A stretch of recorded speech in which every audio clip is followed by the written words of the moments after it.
Assalamualaikum warahmatullahi wabarakatuh. Salam, semoga dimanapun kita berada diberi kesehatan selalu. Pada materi kali ini, kita sebagai kelompok pertama mata kuliah manajemen bidang garapan pendidikan akan memaparkan materi tentang manajemen sumber daya manusia yang meliputi pelatihan dan pengembangan, kemudian pengembangan karir, selanjutnya evaluasi kerja, dan motivasi. Sebelumnya, izinkan kami memperkenalkan diri. Kami adalah kelompok 1 yang terdiri dari yang pertama, Bapak Ilham Andika Putra dengan NIM 20070460007. Yang kedua, Bapak Didi Kriswanto dengan NIM 20070046003. Dan yang ketiga atau yang terakhir, saya sendiri, Benny Setiawan dengan NIM 20070460009. Baik, mari kita simak materi pertama mengenai pelatihan dan pengembangan yang akan disampaikan oleh Pak Ilham. Kepada Bapak Ilham, saya persilakan untuk menyampaikan materinya. Baiklah, Assalamualaikum warahmatullahi wabarakatuh. Di sini saya akan menjelaskan tentang pelatihan dan pengembangan. Pertama, saya akan menjelaskan pengertian dari keduanya. Program pelatihan merupakan sarana untuk memperbaiki penguasaan berbagai keterampilan dan teknik pelaksanaan kerja tertentu untuk kebutuhan sekarang. Nah, jadi pada program pelatihan ini, orang yang tidak memiliki skill, nah itu dilatih agar dia memiliki kebutuhan untuk menunjang apa yang dia lakukan di masa sekarang, apalagi untuk kebutuhan yang akan datang. Jadi program pelatihan ini sangat penting sekali. Memang dilihat bahwa program pelatihan ini identik dengan industri, akan tetapi karena pengolahan sistem manajemen mutu di bidang industri dan pekerjaan itu diadopsi oleh manajemen pendidikan mutu di pendidikan, sehingga ini juga mirip. Nah, jadi mungkin program pelatihan ini ketika guru mau datang, mau melamar di sebuah sekolah, mungkin sekolah tersebut bisa melakukan pelatihan. Buat apa? Supaya melihat guru itu bermutu atau tidak, cocok atau tidak untuk menjadi guru di situ. Nah, karena kita membutuhkan guru yang bermutu untuk menghasilkan proyek yang untuk menghasilkan siswa yang atau lulusan yang bermutu. Memang dalam pelaksanaannya itu membutuhkan waktu. Mungkin nanti hal ini bisa diterapkan. Nah, kemudian ada pengembangan. Pengembangan merupakan usaha menyiapkan pegawainya siap memangku jabatan tertentu di masa yang akan datang. Nah, jadi pengembangan ini ketika seseorang sudah memiliki skill. Nah, sudah memiliki skill. Contoh dalam dunia pendidikan, guru itu dia sudah menjadi guru, pantas menjadi guru. Nah, kemudian apa skill yang dimiliki oleh guru tersebut dikembangkan lagi sehingga dia memiliki sesuatu yang lebih, ada nilai plus di situ. Bisa jadi untuk menempati posisi tertentu. Misalkan seorang guru biasa akan dicalonkan menjadi seorang wakil bidang kurikulum atau bendahara, atau juga bisa jadi kepala sekolah. Nah, jadi itu dikembangkan lagi. Nah, gitu.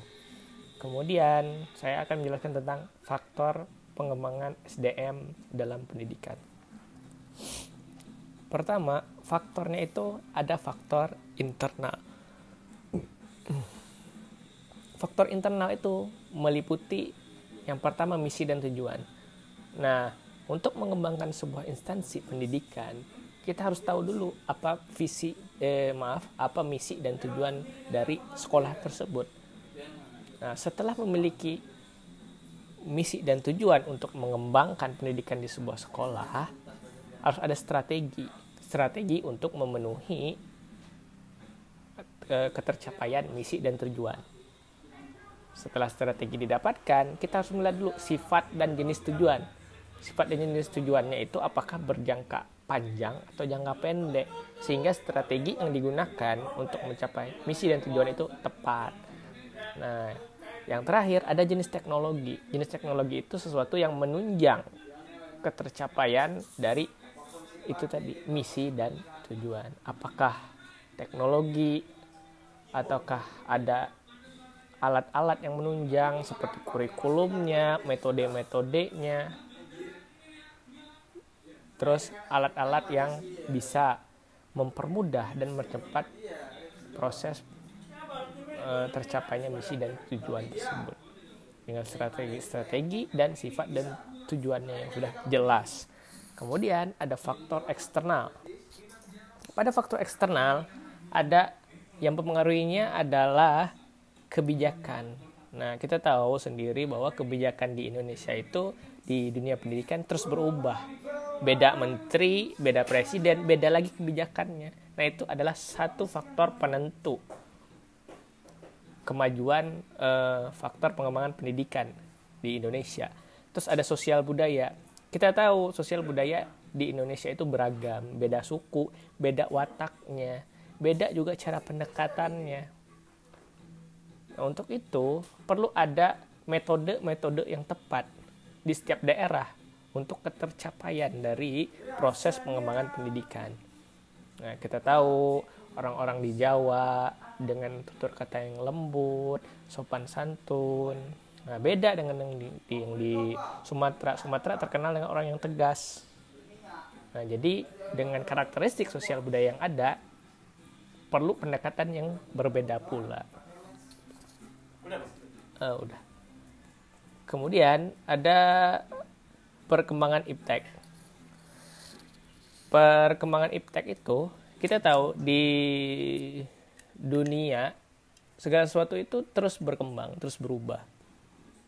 Apalagi dalam dunia pendidikan, iptek itu sangat menunjang bagi keberlangsungan, kesuksesan dan kelancaran dan mempermudah dalam proses pendidikan. Contoh real saat ini di masa pandemi, kita dituntut untuk menggunakan segala sesuatu online atau daring. Sehingga yang dulu yang kita tidak terbiasa dengan proses daring tersebut, akhirnya mau tidak mau kita dipaksa. Ya, semoga hal itu terbiasa. Nah, bayangkan ketika pandemi ini terjadi di saat ilmu pengetahuan seperti internet dan video conference dan apapun itu yang menunjang proses pembelajaran sekarang, mungkin kita akan kalang kabut, akan susah. Nah, dengan kemajuan yang akan ke depannya nanti seperti VR atau ER, itu mungkin akan lebih menambah pengetahuan dan pengembangan di dunia pendidikan. Nah, jadi iptek itu adalah salah satu faktor eksternal. Selanjutnya ada pengembangan ESDM dengan pelatihan. Nah, itu tadi seperti saya jelaskan di awal, kenapa dalam pendidikan itu perlu pelatihan? Karena untuk menjadi seorang guru itu harus memiliki sesuatu yang tidak dimiliki orang lain. Mungkin orang bilang mudah jadi guru, tapi untuk jadi guru yang baik itu sulit. Nah, makanya ada pelatihan-pelatihan untuk menunjang bagaimana menjadi guru yang baik. Jenis pelatihan itu terbagi dua, ada institusional dan non-institusional. Ada 3, satu lagi MTU.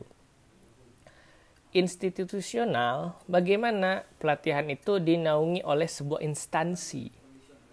Instansinya jelas. Nah, mungkin dalam dunia pendidikan tidak cocok ya di institusional ini, karena ini memang untuk dalam dunia kerja, dunia industri. Bagaimana orang itu dilatih dalam sebuah institusi untuk mahir dalam sesuatu. Kemudian ada non-institusional.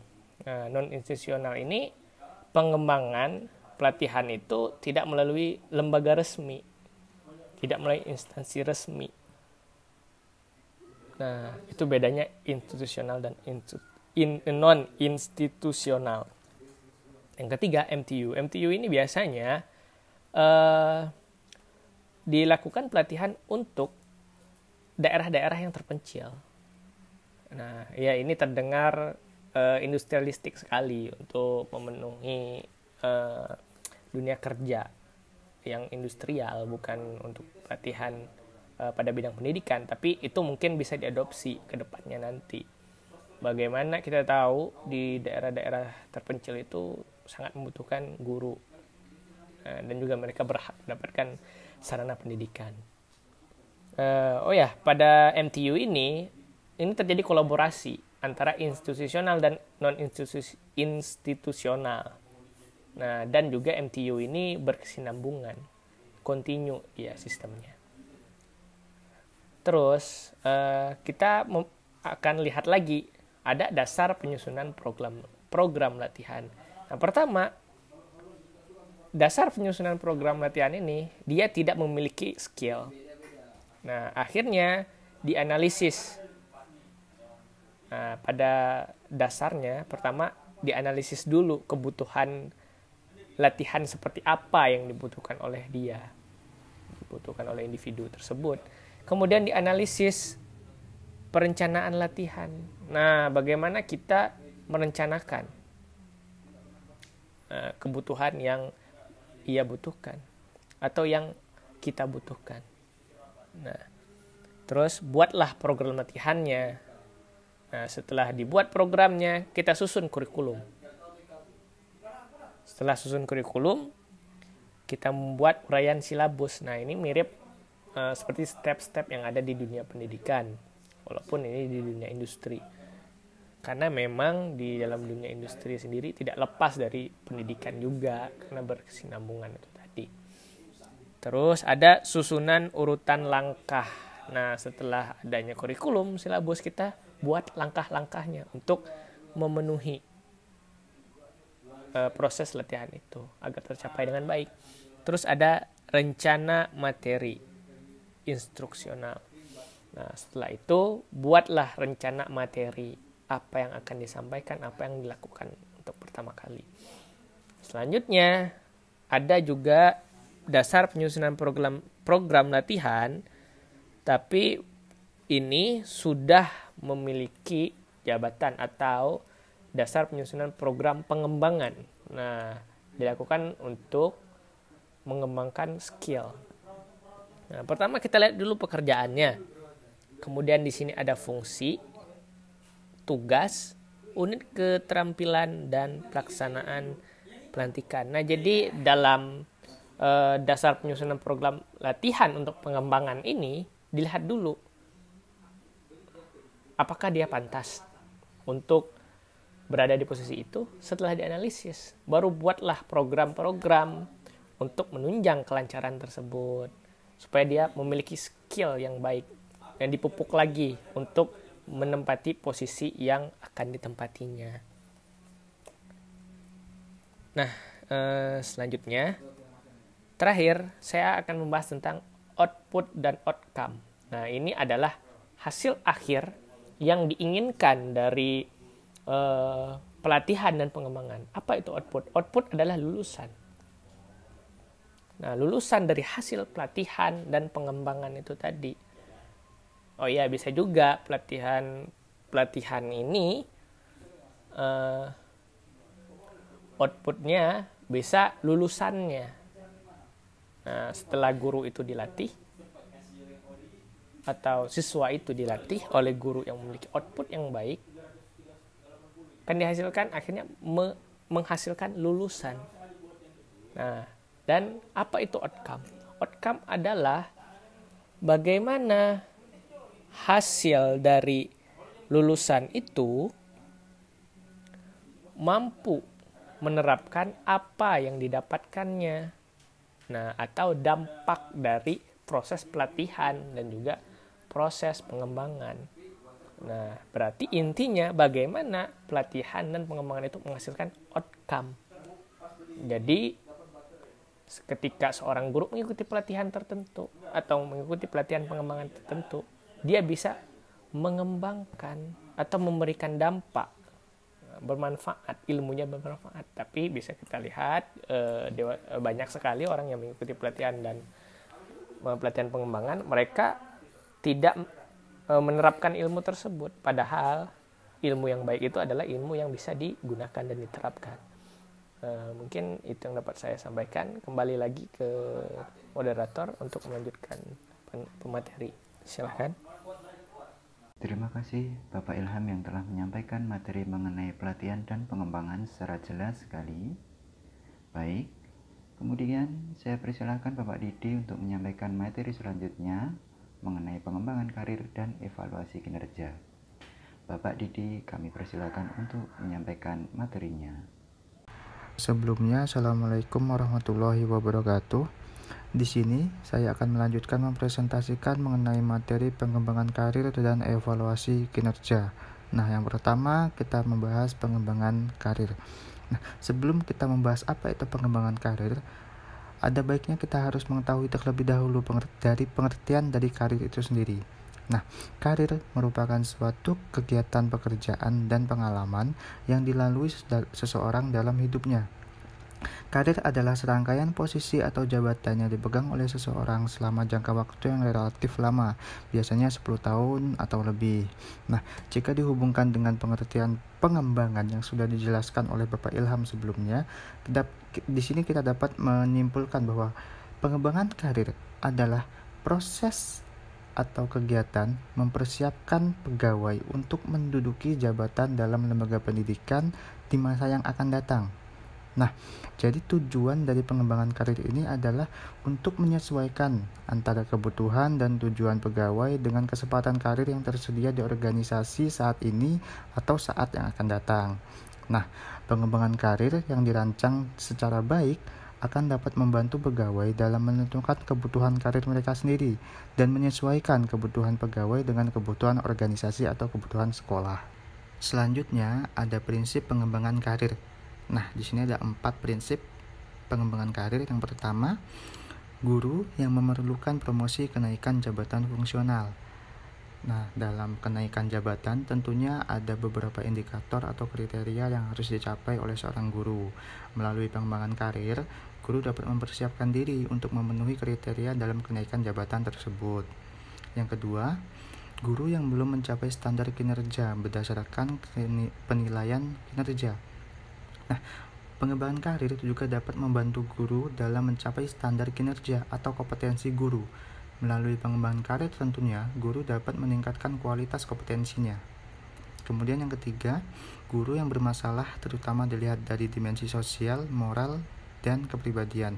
Nah, di sini juga pengembangan karir juga dapat dilakukan kepada guru-guru yang mengalami masalah atau kendala, baik dalam proses pembelajaran, baik dalam proses sosial di lingkungan sekolah maupun di luar lingkungan sekolah, seperti itu. Kemudian yang keempat, guru yang memerlukan pembinaan dan pengembangan profesi secara berkelanjutan. Selanjutnya ada manfaat pengembangan karir. Nah, di sini ada beberapa manfaat dari pengembangan karir. Yang pertama, mendorong para pegawai untuk mengembangkan diri dan kemampuannya. Nah, dalam hal ini guru akan terdorong untuk selalu berusaha untuk meningkatkan kualitas kompetensinya, baik itu kompetensi pedagogik, kompetensi kepribadian, kompetensi profesional, maupun kompetensi sosial. Nah, berikutnya, menambah rasa kepedulian yang tinggi terhadap organisasi. Nah, mengikuti pengembangan karir itu merupakan bentuk kepedulian kita terhadap sekolah. Karena dengan kualitas SDM yang baik, maka otomatis kualitas sekolahnya akan baik dan juga akan menciptakan lulusan-lulusan yang unggul. Kemudian, mencegah terjadinya keresahan di kalangan pegawai yang selama ini menjadi kurang diperhatikan. Nah, mungkin dalam sebuah sekolah ada beberapa guru atau pegawai yang merasa kurang diperhatikan. Nah, dengan pengembangan karir ini, guru lebih dihargai atau guru lebih difasilitasi untuk senantiasa melakukan pengembangan karir. Kemudian, selanjutnya mengurangi pegawai yang meninggalkan organisasi. Ya, jelas karena guru selalu diperhatikan, difasilitasi, dan dihargai melalui pengembangan karir, maka keinginan guru untuk bertahan itu lebih besar. Guru akan terus senantiasa mengembangkan dirinya dan senantiasa untuk mengabdi atau memberikan kontribusi yang lebih besar terhadap sekolah. Begitu. Kemudian selanjutnya mengisi lowongan yang tersedia akibat ada pegawai yang mutasi atau promosi. Ya jelas, karena di sini juga tujuan dari pengembangan karir adalah mempersiapkan seorang guru untuk mengisi suatu jabatan. Nah, kemudian yang berikutnya, mengoptimalkan penggunaan pengetahuan, kemampuan, dan keterampilan pegawai sesuai dengan potensi yang bersangkutan.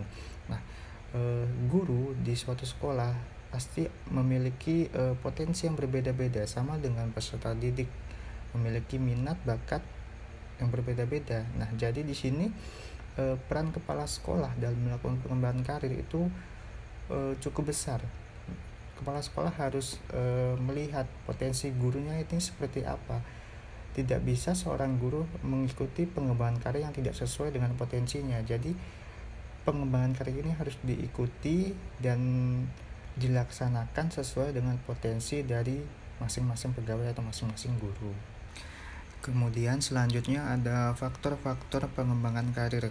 Nah, di sini ada beberapa faktor. Yang pertama, hubungan pegawai dan organisasi.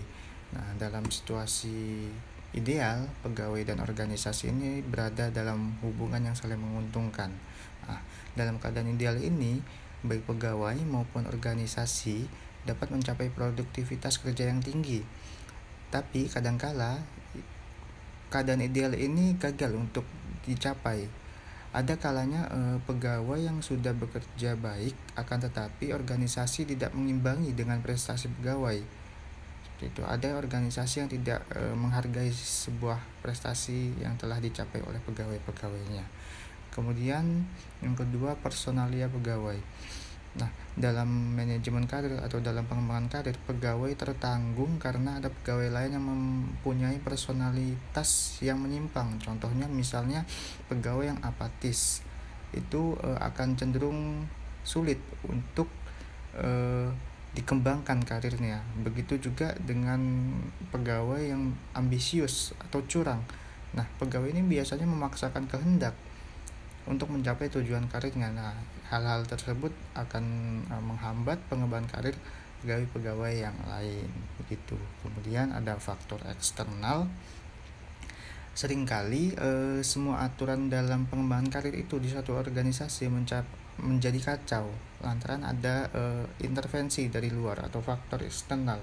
Nah, seorang pegawai yang dipromosikan ke jabatan lebih tinggi kemungkinan akan terpaksa dibatalkan jika ada orang lain misalnya yang di-drop dari luar organisasi, seperti itu. Kemudian yang keempat ada politik dalam organisasi.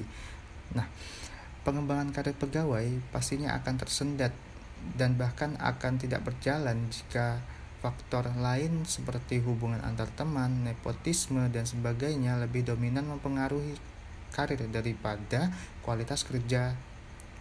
Jadi kedekatan itu lebih mempengaruhi pengembangan karir daripada kualitas kinerja pegawai, begitu. Nah, jika politik dalam organisasi ini sudah amat parah dalam sebuah organisasi, maka pengembangan karir itu akan dipastikan tidak akan berjalan dengan semestinya, seperti itu. Kemudian yang berikutnya, sistem penghargaan. Nah, sistem penghargaan ini mempengaruhi banyak hal termasuk dengan pengembangan karir. Organisasi yang tidak mempunyai sistem penghargaan yang jelas cenderung akan memperlakukan pegawainya secara subjektif. Pegawai yang berprestasi nantinya akan disamakan dengan pegawai yang malas atau pegawai yang biasa saja, tidak ada perbedaan. Jadi guru-guru yang berprestasi akan disamakan dengan guru-guru yang malas atau guru-guru yang tidak memiliki prestasi sama sekali. Tidak ada sistem penghargaan di dalamnya, seperti itu. Kemudian yang selanjutnya, jumlah pegawai. Nah, jumlah pegawai dalam sebuah organisasi ini akan mempengaruhi pengembangan karir. Karena apa? Secara logika, jika jumlah pegawai yang dimiliki sebuah organisasi itu banyak, maka akan mempengaruhi manajemen karirnya. Akan semakin kecil kesempatan seseorang atau kesempatan pegawai untuk meraih tujuan karirnya. Persaingannya semakin ketat, seperti itu. Kemudian ukuran organisasi. Nah, ukuran organisasi juga mempengaruhi karena apa? Karena jumlah jabatan yang ada dalam organisasi itu semakin kompleks, semakin banyak. Jadi jenis pekerjaan dan jumlah personil pegawai yang diperlukan untuk mengisi berbagai jabatan dan pekerjaan itu akan semakin banyak dan kompleks. Nah, di sini akan mempengaruhi pengembangan karir seseorang seperti itu. Kemudian kultur organisasi. Nah, kultur organisasi ini cenderung setiap organisasi akan memiliki kultur yang berbeda-beda. Ada yang profesional organisasinya, ada yang terlalu feodal, ada yang demokratis, ada yang rasional dan objektif, dan lain-lain sebagainya. Kemudian yang terakhir ada tipe manajemen. Nah, secara umum manajemen ini pelaksanaannya itu seharusnya sama, tapi dalam implementasinya itu pasti setiap organisasi memiliki perbedaan dalam pelaksanaannya. Ada organisasi yang tertutup, ada organisasi yang terbuka, ada organisasi yang tidak demokratis, ada yang demokratis, ada yang sentralisasi, ada yang desentralisasi, ada yang otoriter, dan lain sebagainya. Selanjutnya kita menuju pada materi evaluasi kinerja. Nah, evaluasi kinerja sebagai proses penilaian. Menurut Elbadiansyah tahun 2019 halaman 149 menyebutkan bahwa evaluasi kinerja adalah sistem yang digunakan untuk menilai dan mengetahui apakah seorang pegawai telah melaksanakan pekerjaannya secara keseluruhan dengan baik dan benar. Nah, di sini saya ingin jelaskan bahwa evaluasi kinerja ini berbeda dengan evaluasi kerja. Nah, di sini saya akan menjelaskan perbedaannya. Evaluasi kinerja itu berkenaan dengan seberapa baik seseorang melakukan pekerjaan yang ditugaskan kepadanya. Nah, sedangkan evaluasi pekerjaan menentukan seberapa besar sebuah pekerjaan itu berguna atau berharga bagi sekolah atau bagi sebuah organisasi. Selanjutnya, ada manfaat evaluasi kinerja. Nah, menurut Priyono dan Marnis tahun 2008 halaman 207 sampai 208 ada 9 manfaat dalam pelaksanaan evaluasi kinerja. Yang pertama, sebagai dasar dalam pengambilan keputusan yang dilakukan untuk promosi, demosi, pemberhentian, atau penetapan besarnya balas jasa. Nah, evaluasi kinerja ini sangat bermanfaat bagi kepala sekolah dalam pengambilan keputusan, baik untuk promosi itu kenaikan jabatan, demosi itu penurunan jabatan, ataupun pemberhentian, dan penetapan balas jasa atau gaji yang akan diberikan kepada guru sesuai dengan kinerjanya. Kemudian yang kedua, untuk mengukur prestasi kerja, yaitu sejauh mana pegawai bisa sukses dalam pekerjaannya. Jelas. Yang ketiga, sebagai dasar untuk mengevaluasi efektivitas seluruh kegiatan di dalam institusi. Nah, jadi evaluasi kerja ini untuk mengukur seberapa besar efektivitas kinerja guru dalam melaksanakan kegiatannya dalam sebuah institusi atau dalam sebuah sekolah. Kemudian yang keempat, sebagai dasar untuk mengevaluasi program latihan dan keefektifan jadwal kerja, metode kerja, struktur organisasi, kondisi kerja, dan peralatan kerja. Kemudian yang kelima, sebagai indikator untuk menentukan kebutuhan akan latihan untuk pegawai. Nah, jadi melalui kegiatan evaluasi ini akan diketahui nanti beberapa guru yang mungkin tidak memenuhi standar dari kompetensi guru misalnya. Nah, nanti akan dilakukan tindak lanjut berupa kegiatan pelatihan. Nah, evaluasi kerja ini menentukan kebutuhan latihan apa yang dibutuhkan oleh guru, apa saja yang dibutuhkan oleh guru. Nah, nanti di sini akan dijabarkan melalui kegiatan evaluasi ini, akan diketahui nanti.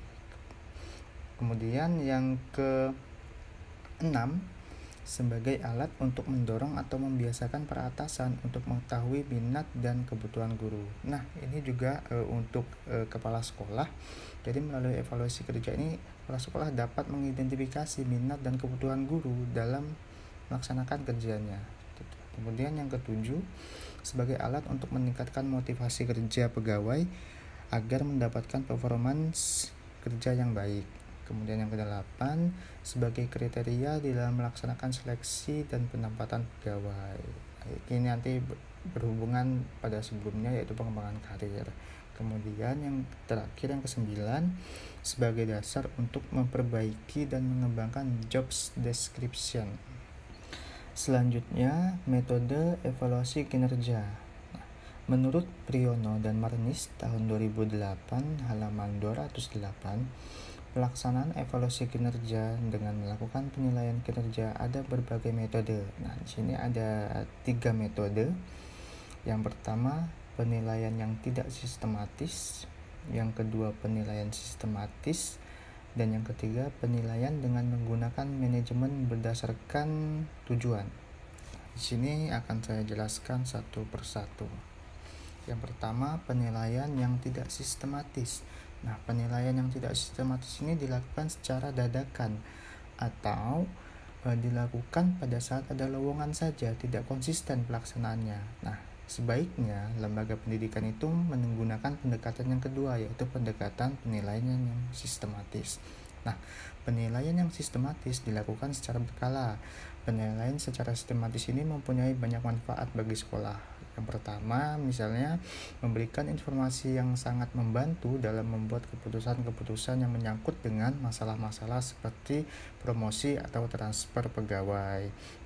Kemudian manfaat kedua, bisa digunakan untuk mendorong dan memimpin pengembangan pegawai. Nah, dalam penilaian sistematis ini dibagi lagi menjadi tiga sistem penilaian. Yang pertama ada ranking, yang kedua grading, dan yang ketiga skala grafis. Yang pertama ada ranking. Nah, ranking ini suatu penilaian kinerja dengan membandingkan pegawai yang satu dengan pegawai yang lain untuk menentukan siapa yang lebih baik. Nah, dalam penilaian ranking ini pembandingnya dilakukan secara keseluruhan, artinya tidak dicoba dipisah-pisahkan faktor-faktor atau kriteria-kriteria yang mempengaruhi prestasi kerja gitu. Kemudian yang kedua ada grading. Grading ini penilaian kinerja atau evaluasi kinerja dengan menggunakan kategori. Nah, jadi kategori untuk prestasi kerja pegawai misalnya ada kategori baik sekali, ada kategori memuaskan, ada kategori kurang memuaskan. Nah, nanti guru-guru dimasukkan dalam masing-masing kategori tersebut. Dilihat mana guru yang masuk kategori baik sekali, mana guru yang masuk kategori memuaskan misalnya, mana kategori guru yang kurang memuaskan, atau bahkan mana kategori guru nanti dibuat kategori yang belum atau sangat kurang memuaskan, seperti itu. Kemudian yang ketiga ada skala grafis. Nah, metode ini adalah suatu metode penilaian tradisional yang paling banyak digunakan. Metode ini menggunakan penilaian berdasarkan faktor yang dianggap penting. Misalnya ada kualitas pekerjaan, kuantitas pekerjaan, sikap, dan juga dapat tidaknya diandalkan pegawai dalam sebuah pekerjaan. Nah, nanti faktor-faktor itu dibagi lagi menjadi beberapa kriteria. Misalnya dalam kualitas kerja, baik sekali, cukup, kurang, atau sangat kurang. Kemudian sikap, baik sekali, cukup, kurang, atau sangat kurang. Nah, seperti itu. Kemudian metode yang ketiga yaitu penilaian dengan menggunakan manajemen berdasarkan tujuan. Nah, suatu metode penilaian yang banyak digunakan untuk berbagai kepentingan dalam usaha mencapai tujuan organisasi. Salah satu bentuk penggunaannya ialah melibatkan para anggota atau para guru di sekolah dalam menentukan berbagai sasaran atau tujuan yang ingin dicapai oleh sekolah tersebut. Jadi, pimpinan dan bawahan itu bersama-sama mengembangkan tujuan yang ingin dicapai. Gitu. Nah, ciri-ciri metode ini yaitu adanya interaksi antara atasan dan bawahan, antara kepala sekolah dan guru, antara kepala sekolah dan karyawan yang lainnya. Kemudian, atasan bersama-sama dengan guru atau karyawan menentukan sasaran dan kriteria pekerjaan yang harus dilakukan. Kemudian yang ketiga ciri-cirinya yaitu menekankan pada masa sekarang dan masa yang akan datang. Jadi tujuan yang dirumuskan itu menentukan tujuan jangka pendek dan tujuan jangka panjang, seperti itu. Kemudian yang keempat cirinya yaitu menekankan pada hasil yang hendak dicapai. Selanjutnya, kunci sukses melaksanakan evaluasi kinerja menurut Priyono dan Marnis tahun 2008 halaman 221 ada 6 kunci sukses dalam melaksanakan evaluasi kinerja. Yang pertama, fokuskan pada perilaku bukan pada orangnya. Artinya kita harus fokus pada kinerjanya bukan pada pegawainya. Yang kedua, mencoba untuk tidak dipengaruhi oleh perbedaan status, baik itu status atasan dan bawahan ataupun status sosial dan status lainnya. Yang ketiga, hindari melakukan kesalahan-kesalahan penilaian. Artinya kita harus sangat-sangat meminimalisir kesalahan yang terjadi dalam proses penilaian. Yang keempat, menjadi pendengar yang aktif, mendengarkan saran kritik dari berbagai pihak untuk membangun, kritik dan saran yang membangun. Yang kelima, mencari berbagai sumber informasi kinerja pegawai. Semakin banyak sumber, semakin valid data atau informasi yang diperoleh. Jadi, kepala sekolah harus mencari berbagai sumber, tidak hanya bersumber pada satu sumber saja, tapi harus mencari sumber-sumber yang lain untuk mengetahui bagaimana kinerja guru baik di kelas, di lingkungan sekolah, begitu. Kemudian yang keenam, yang terakhir, ingat bahwa evaluasi kinerja adalah proses yang berkelanjutan sehingga tidak harus dilakukan secara formal. Jadi evaluasi kinerja ini dapat dilakukan secara tidak formal. Mungkin itu saja yang dapat saya sampaikan dari materi saya, yaitu pengembangan karir dan juga evaluasi kinerja. Selanjutnya saya kembalikan kepada Pak Beni sebagai moderator. Terima kasih Bapak Didi yang sudah sangat jelas memaparkan materi mengenai pengembangan karir dan evaluasi kinerja. Baik. Kemudian materi motivasi akan disampaikan oleh saya, Beni Setiawan. Pada slide motivasi itu ada 4 pengertian. Yang pertama, motivasi sering diartikan dengan istilah dorongan, yang berarti tenaga yang menggerakkan jiwa. Jadi menggerakkan jiwa dan jasmani untuk berbuat, sehingga ada motif yang merupakan driving force seseorang untuk bertingkah laku dalam mencapai tujuan yang telah ditetapkan. Kemudian yang selanjutnya, menurut Lutens tahun 1992, motivasi berasal dari kata lain mover yang berarti dorongan, atau dalam bahasa Inggrisnya itu to move. Kemudian yang ketiga, menurut Dadi Permadi, motivasi adalah dorongan dari dalam untuk berbuat sesuatu. Jadi adanya dorongan dari dalam untuk berbuat sesuatu. Nah, dorongan yang apa? Dorongan untuk berbuat sesuatu yang positif. Berikut pula ada dorongan yang negatif.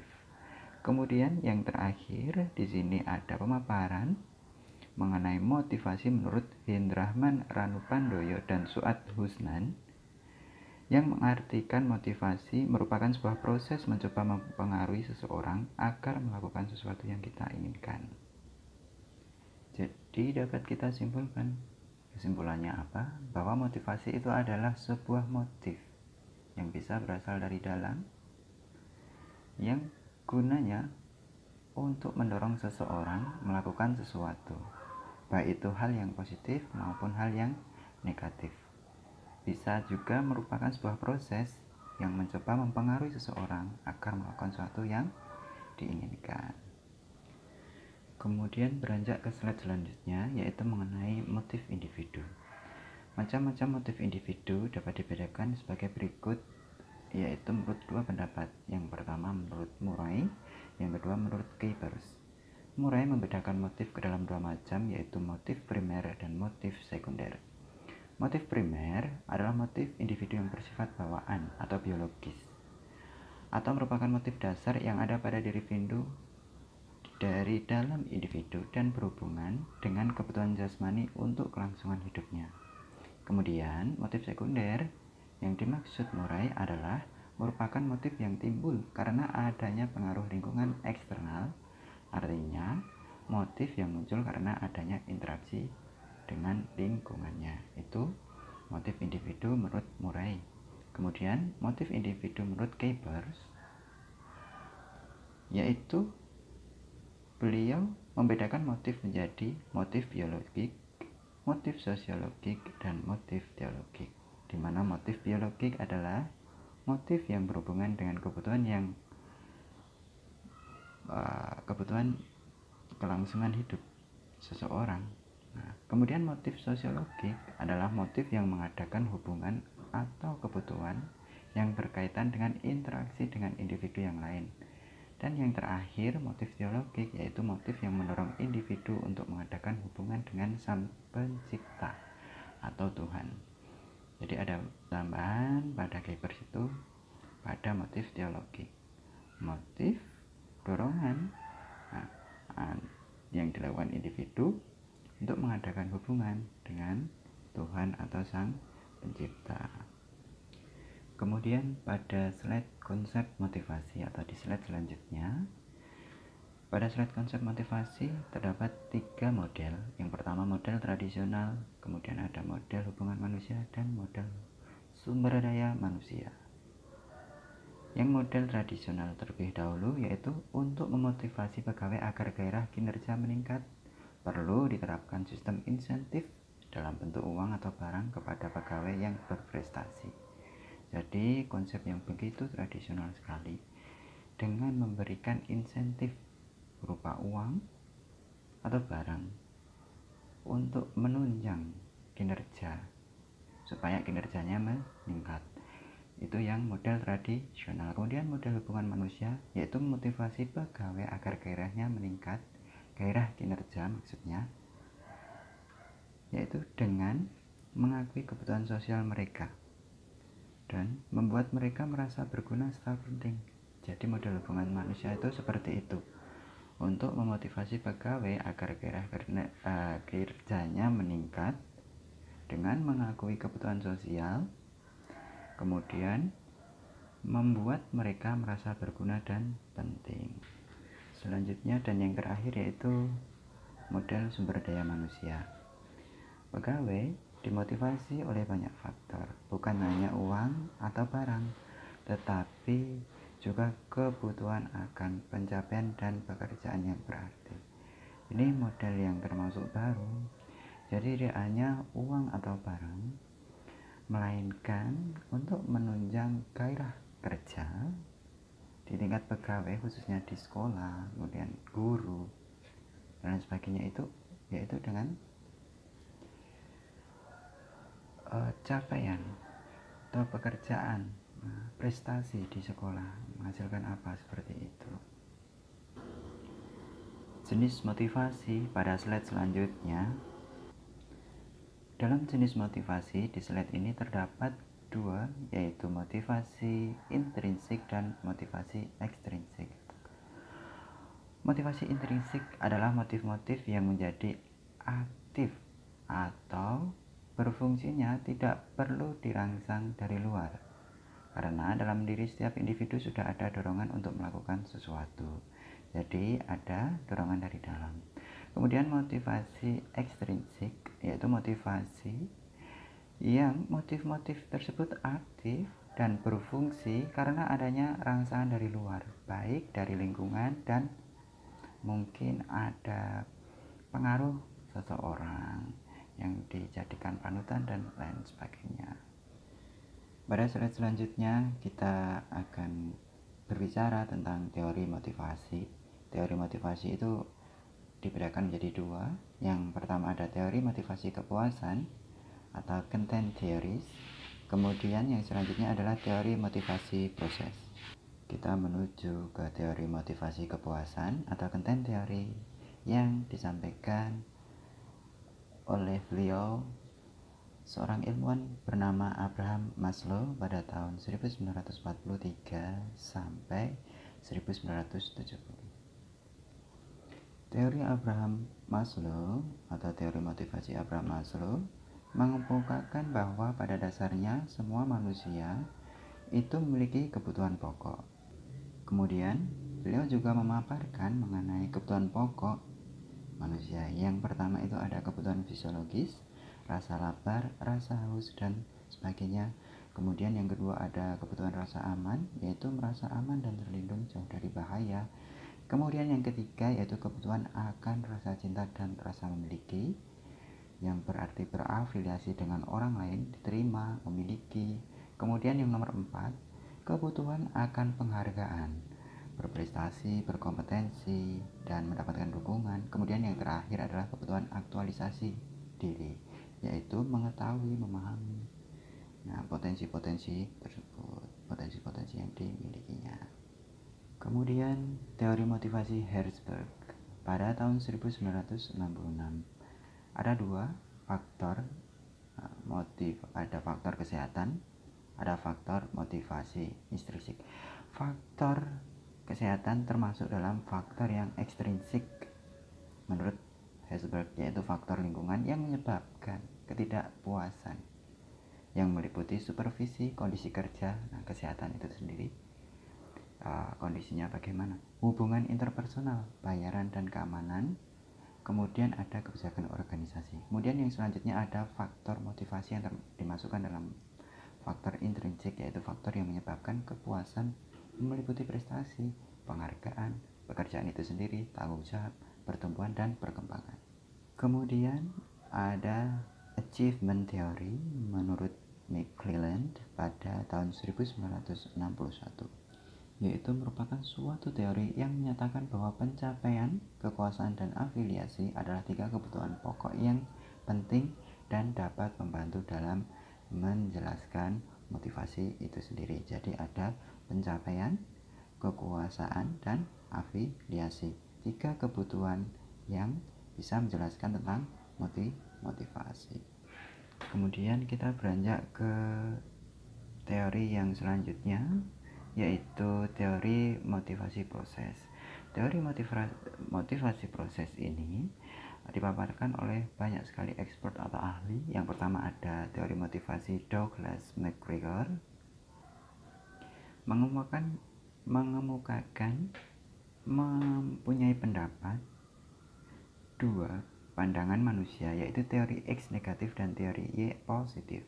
Menurut teori X yang negatif tentunya, 4 pengandaian yang dipegang manajer, yaitu pegawai secara intern tertanam dalam dirinya tidak menyukai kerja, itu negatif.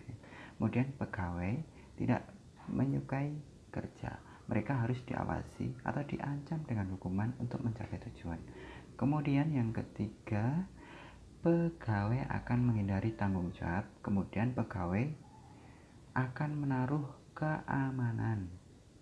Jadi kebanyakan pegawai itu akan menaruh keamanan di atas semua faktor yang dikaitkan dengan kerja. Itu pandangan yang negatif atau teori X menurut Douglas McGregor. Kemudian Douglas McGregor juga membuat teori yang positif atau teori Y yang tentunya kontras, di mana yang pertama, pegawai dapat memandang kerjasama dengan sewajarnya seperti istirahat dan bermain. Kemudian orang akan menjalankan pengarahan diri terarah. Kemudian memiliki pandangan bahwa orang itu bertanggung jawab. Kemudian kemampuan mengambil keputusan yang inovatif. Dan itu tadi adalah teori motivasi yang masuk dalam teori motivasi proses menurut Douglas McGregor. Selanjutnya teori motivasi menurut Fromm. Teori dari Fromm pada tahun 1964 tentang Cognitive Theory of Motivation menjelaskan mengapa seseorang tidak akan melakukan sesuatu yang ia yakini. Ia yakini apa? Ia yakini ia tidak dapat melakukannya sekalipun hasil pekerjaan itu sangat dapat ia inginkan. Kemudian menurut Fromm juga berpendapat tinggi rendahnya motivasi seseorang ditentukan oleh 3 komponen. Yang pertama ada harapan atau ekspektasi. Kemudian ada instrumentalis, penilaian tentang apa yang akan terjadi jika berhasil, dan sebagainya. Kemudian yang ketiga itu valensi, yaitu respon terhadap outcome yang bersifat sebuah perasaan positif, netral atau negatif. Jadi itu teori menurut Fromm. Kemudian selanjutnya teori keadilan S. Adam. Jadi pada teori yang dikemukakan Adam, inti dari teori ini terletak pada pandangan bahwa manusia terdorong untuk menghilangkan kesenjangan antara usaha yang dibuat bagi kepentingan organisasi dengan imbalan yang diterima. Artinya apa? Yaitu apabila seorang pegawai mempunyai persepsi bahwa imbalan yang diterimanya tidak memadai, dua kemungkinan dapat terjadi. Yang pertama, seorang pegawai akan berusaha memperoleh imbalan yang lebih besar, dan kedua, mengurangi intensitas usaha yang dibuat dalam melaksanakan tugas yang menjadi tanggung jawabnya. Jadi seperti itu. Kemudian selanjutnya ada teori penempatan tujuan menurut Edwin Locke. Edwin Locke mengemukakan berpendapat bahwa dalam penetapan tujuan memiliki 4 macam mekanisme motivasional. Yang pertama, tujuan-tujuan mengarahkan perhatian. Selanjutnya, tujuan-tujuan mengatur upaya. Ketiga, tujuan-tujuan meningkatkan persistensi. Dan yang terakhir adalah tujuan-tujuan menunjang strategi-strategi dan rencana-rencana kegiatan. Nah, kemudian selanjutnya teori harapan atau expectancy theory yang dikemukakan oleh Heider dalam As'ad tahun 2004. Teori yang berdasarkan 3 konsep teori harapan itu. Maksudnya, 3 konsep yang dimaksud adalah harapan adalah suatu kesempatan yang diberikan kepada seseorang karena perilaku. Nah, jadi harapan itu suatu kesempatan yang diberikan terjadi karena perilaku. Kemudian yang selanjutnya, nilai adalah akibat dari perilaku tertentu mempunyai nilai atau martabat tertentu bagi setiap individu. Itu adalah nilai. Nilai akibat dari perilaku tertentu mempunyai nilai atau martabat tertentu bagi setiap individu. Kemudian yang selanjutnya adalah pertautan, yaitu persepsi dari individu bahwa hasil tingkat pertama akan dihubungkan dengan hasil tingkat kedua.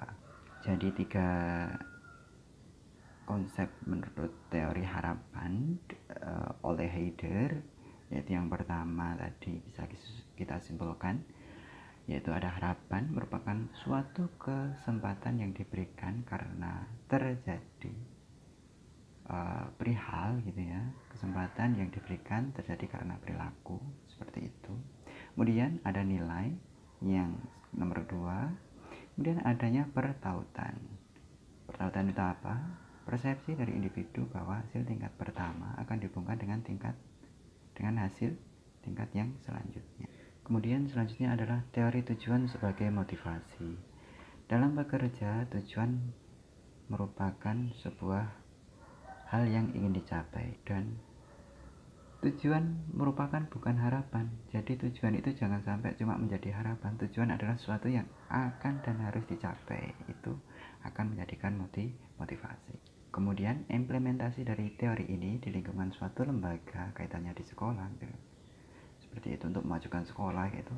Jadi setiap unit satuan kerja guru misalkan memiliki suatu tujuan yang merupakan fokus utama dalam menjalankan kegiatan guru misalnya di sekolah itu supaya lebih baik. Kemudian tujuan yang dilakukan itu menentukan lingkar intensitas pelaksanaan suatu kegiatan sesuai dengan tingkat kesulitannya.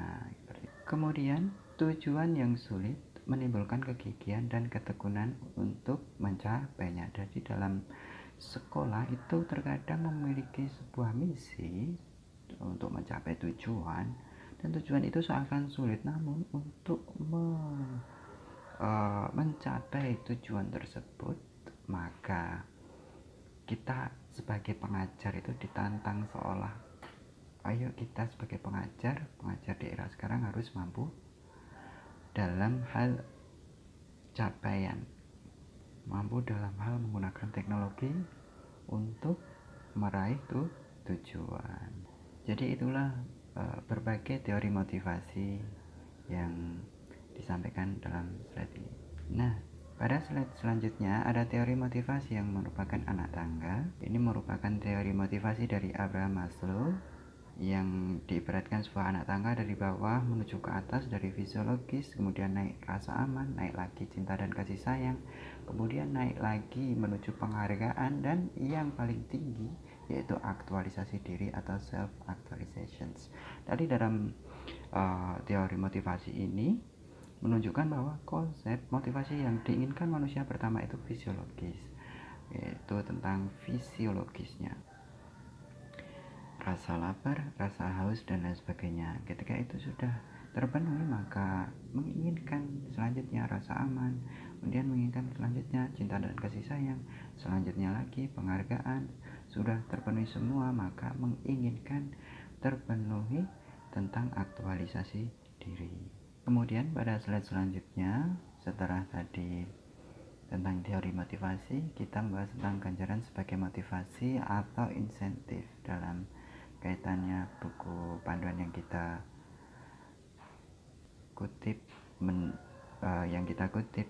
yaitu ganjaran. Nah, itu dalam artian juga insentif, yaitu pemberian ganjaran atau insentif merupakan salah satu bentuk dari kompensasi tidak langsung yang banyak jenisnya. Ganjaran yang diberikan dalam bentuk uang, terutama berupa insentif, pada dasarnya merupakan tambahan penghasilan di luar upah atau gaji dasar bulanan atau mingguan.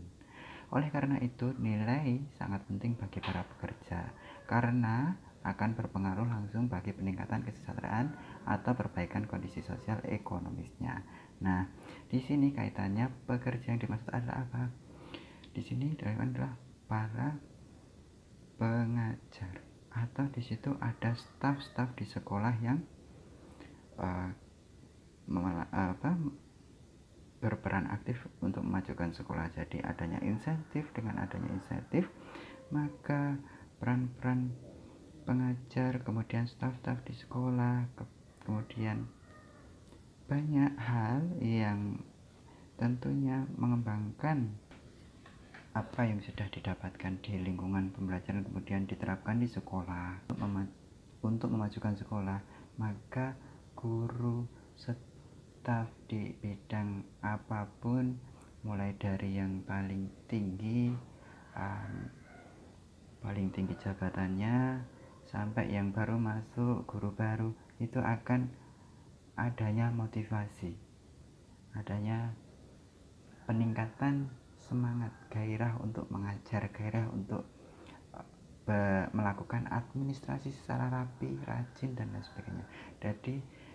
Jadi sekolah yang baik akan terwujud ketika adanya perhatian dari atasan, perhatian dari banyak pihak untuk memperhatikan memang kesejahteraan guru, staf, pengajar, dan lain sebagainya. Baik, demikian presentasi dari saya, tentunya juga dari kami. Terima kasih atas perhatiannya. Ibarat gading, tiada gading yang tak retak. Tentunya kami memiliki kekurangan dalam menyampaikan. Mohon maaf bila ada kekurangan tentunya. Terima kasih kami ucapkan kembali.